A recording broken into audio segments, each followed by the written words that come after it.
In eye care services, what are the current issues faced by different countries? Relating to eye care, the issues vary quite a bit from country to country, or certainly from region to region. Like for instance, if you take the Indian subcontinent, the scenario is that we have very dense population, very high population. So there are certain kind of issues that need to be addressed here, which will relate more to creating awareness and access, and probably more on affordability.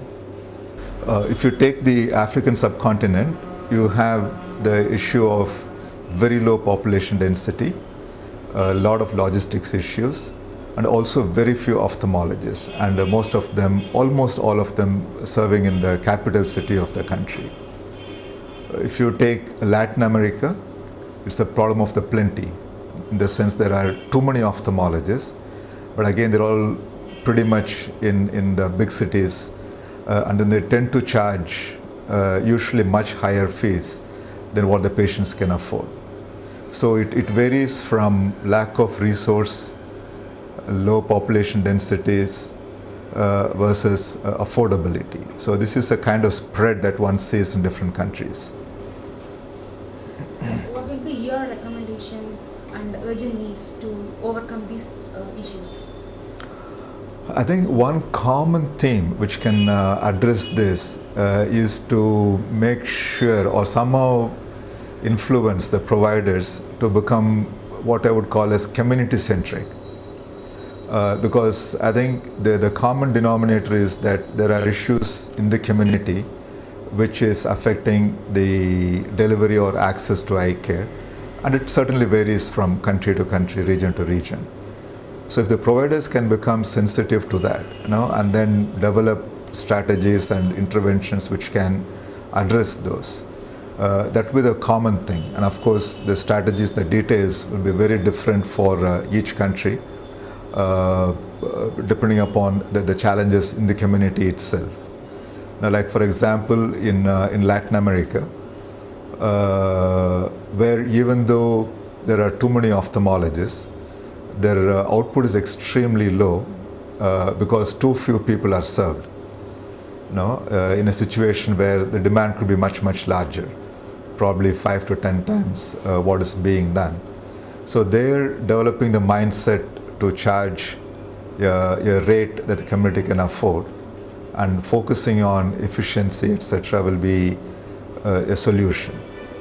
If you take Latin America, probably the solution, if you take Africa, the solution would be in terms of how do you reach out to the communities in an efficient manner, because it's very, very low density, very dispersed population. So how do you create that access? That will become the major issue. And linked to that, probably ensuring that each hospital has got a very good work environment, which enables high productivity and good quality of work. So how do you get organized to do that would be the solution in the African context. In the Asian context, India is probably doing quite well in terms of at least in the cataract front. A lot more focus has to come onto the other specialities. But several other parts of the Asian continent, like China and those countries, there again a lot more has to be done in terms of enhancing the eye care. So two common themes cut across, one relating to being community-centric, and the other relating to developing the right kind of the mental attitude towards how much they charge and where they work and creating access, etc.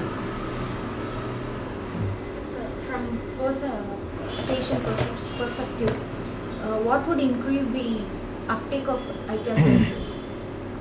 So from a patient perspective, I think one could divide the patients into two broad baskets. There are countries where the service is extremely low, so probably where less than 10% are being served.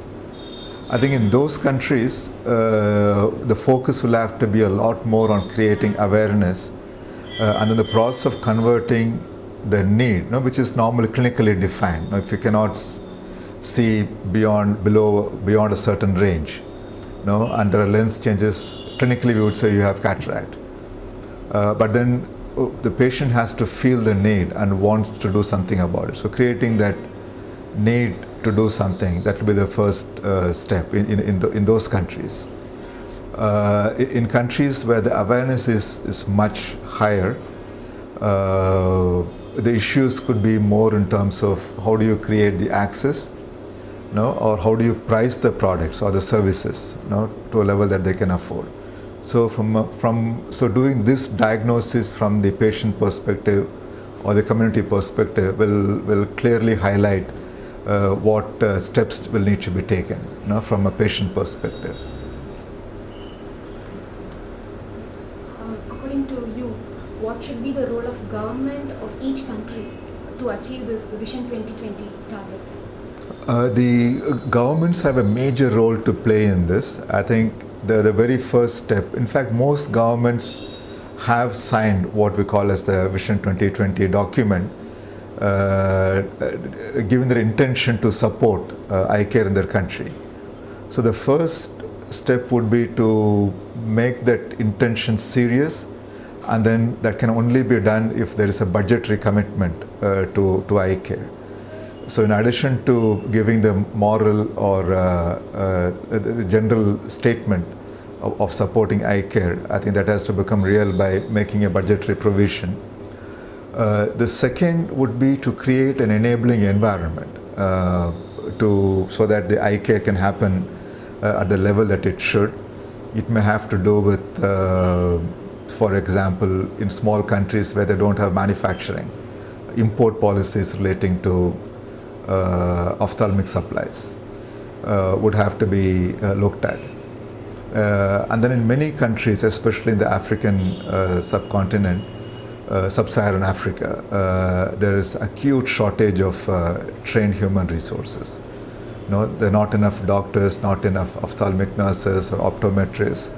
So the whole human resource policy will need to be reviewed, because it is the government which can really create that resource, by making sure that there are enough doctors trained who can then be, some of whom can then be trained to become ophthalmologists, or there are enough training programs with accreditation for training technicians.